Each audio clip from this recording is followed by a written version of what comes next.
عزتوں سے نوازا ہے۔ حضرت معاذ بن جبل کہتے ہیں سمعت رسول اللہ صلی اللہ علیہ وسلم یقول، کہ میں نے رسول اللہ صلی اللہ علیہ وسلم سے سنا، فرما رہے تھے قال اللہ تعالی، اللہ فرماتا ہے المتحابون فی جلالی، وہ لوگ جو میرے جلال کی وجہ سے، میری عزت کی وجہ سے ایک دوسرے کے ساتھ محبت کرتے ہیں، ایک دوسرے کے ساتھ محبت کرتے ہیں صرف میری رضا کے لیے، حضور نے فرمایا لہم منابر من نور یقبضہم النبیون والشہداء، اللہ قیامت والے دن ایسے لوگوں کو جو ایک دوسرے سے رب کی رضا کے لیے پیار کرتے ہیں، محبت کرتے ہیں، ایک دوسرے کا خیال رکھتے ہیں، حضور نے فرمایا قیامت والے دن اللہ ان کو ایسے نور کے منبر عطا فرمائے گا کہ نبی اور شہداء بھی ان پہ رشک کریں گے، نبی اور شہداء بھی رشک کریں گے۔ یعنی یہ کون ہے؟ نبی ہیں؟ نہیں، نبی نہیں ہے۔ فرشتے ہیں؟ نہیں، فرشتے نہیں ہیں۔ کون ہیں؟ یہ وہ لوگ ہیں جو رب کی رضا کے لیے ایک دوسرے سے پیار اور محبت سے پیش آتے تھے۔ میرا سرکار دو عالم صلی اللہ علیہ وسلم نے فرمایا، ایک اور حدیث مبارکہ ہے ابو داؤد شریف کی 3527 نمبر میں، رسول اللہ صلی اللہ علیہ وسلم نے فرمایا، حضرت عمر بن خطاب سے روایت ہے، حضرت عمر بن خطاب سے روایت ہے کہ رسول اللہ صلی اللہ علیہ وسلم نے فرمایا ان من عباد اللہ لاناسا ما هم بانبیاء وللشهداء یغبطهم الانبیاء والشهداء یوم القیامہ بمکانهم من اللہ تعالی۔ سرکار دو عالم صلی اللہ علیہ وسلم نے فرمایا لوگوں میں سے کچھ ایسے لوگ بھی ہوں گے، نہ تو وہ نبی ہوں گے نہ وہ شہید ہوں گے،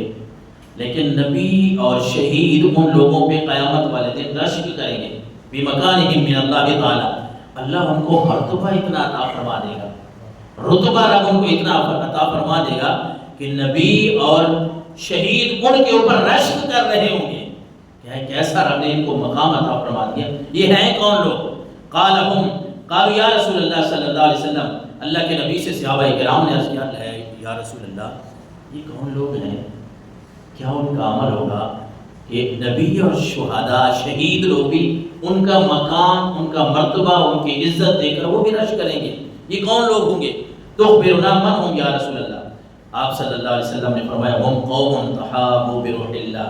علی غیر ارحام بینہم ولا اموال یتغاتونها او کما قال صلی اللہ علیہ وسلم۔ حضور نے فرمایا لوگوں یہ وہ لوگ ہوں گے، وہ قوم جو ایک دوسرے سے اللہ کی رضا کے لیے محبت کرتے ہوں گے، علی غیر ارحام بینہم، کوئی رشتہ ناتا خونی نہیں ہے آپس میں، کوئی رشتہ دار نہیں ہے، کوئی قومی بھائی نہیں ہے جو ہماری ذاتیں بنی ہوئی ہیں، قومیں بنی ہوئی ہیں، وہ رشتے نہیں ہیں، خون کا رشتہ نہیں ہے، بلا اموال یتغاتون، تو شاید ان کا کوئی کاروبار ساجھا ہو، اللہ کے نبی نے فرمایا نہیں، ان کا کاروبار بھی ساجھا نہیں ہوگا، مال کی وجہ سے بھی نہیں، خونی رشتہ دوسرا بھی کوئی رشتہ نہیں ہے، بس وہ اللہ کی رضا کے لیے ایک دوسرے سے محبت کرتے ہیں، رب ان کو مرتبہ ایسا عطا فرمائے گا کہ نبی اور شہداء بھی رشک کر رہے ہوں گے۔ یہ اللہ کے نیک بندوں کے ساتھ جڑے رہنے کی فضیلت ہے۔ حضور داتا علی حجویری رحمۃ اللہ تعالی علیہ کا جو عرس شروع ہے اور آج اس کی آخری تقریبات ہیں، تو انہوں نے ساری زندگی 1000 سال ہو گئے کم از کم، وہ تھوڑے سال کم ہیں، جو انہوں نے کشف المحجوب ایک کتاب لکھی فارسی میں، پھر اس کے ترجمے مختلف انداز میں آپ کو تقریباً 20 زبانوں سے بھی زیادہ ملتے ہیں۔ اس کتاب میں حضرت داتا علی حجویری رحمۃ اللہ تعالی علیہ نے یہی باتیں لکھی ہیں جو اصل اللہ کے نبی کے وارث لوگ ہیں، جو رب کے نبی کے امتیوں میں سے حقیقی نیک لوگ ہیں، وہ آپ ان کو ہی دیکھ لیجئے۔ انہوں نے کوئی اپنے اشتہار نہیں چھپوائے تھے اس وقت کہ میں کوئی اللہ کا بڑا نیک بندہ ہوں، بڑا نیک ہوں، میں نے بڑا کام کیا، نہیں، بس رب نے ان کی محبت لوگوں کے دلوں میں ڈال دی ہے کہ آج دنیا کے کونے کونے پہ ان کا نام لیا جاتا ہے۔ آج ہر بندہ جانتا ہے کہ داتا کی نگری لاہور میں ایک ایسا بزرگ بھی گزرا ہے، ایک اللہ کا ایسا نیک بندہ بھی گزرا ہے جس نے توحید کی دعوت لوگوں کو دی، جس نے نبی کی نبوت اور رسالت کی دعوت دی، جس نے لوگوں کو قرآن سکھایا، نبی کا فرمان سکھایا۔ آج اللہ تبارک و تعالیٰ نے جس طرح حدیث مبارکہ ہم نے پڑھی، ایسے لوگوں کے لیے رب آسمانوں پہ بھی اعلان کروا دیتا ہے، زمین پہ بھی اعلان کروا دیتا ہے کہ میں اس سے محبت کرتا ہوں، اے آسمان اور زمین والوں تم بھی ان سے محبت کرو۔ ہم تو 980-90 سال ان کے بعد بیٹھے، ان کی وفات کے بعد اگر بات کریں،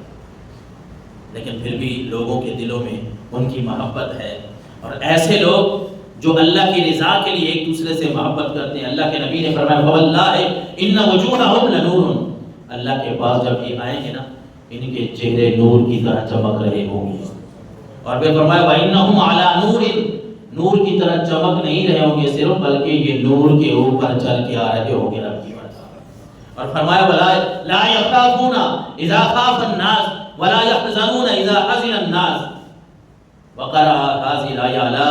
إن أولياء الله لا خوف عليهم ولا هم يحزنون. حضور نے فرمایا یہ میرے بندے جو ہو جاتے ہیں نا حقیقی معنوں میں جو میرا قرب حاصل کر لیتے ہیں، پھر میں ان کو ایسا مرتبہ عطا کروں گا کہ جس دن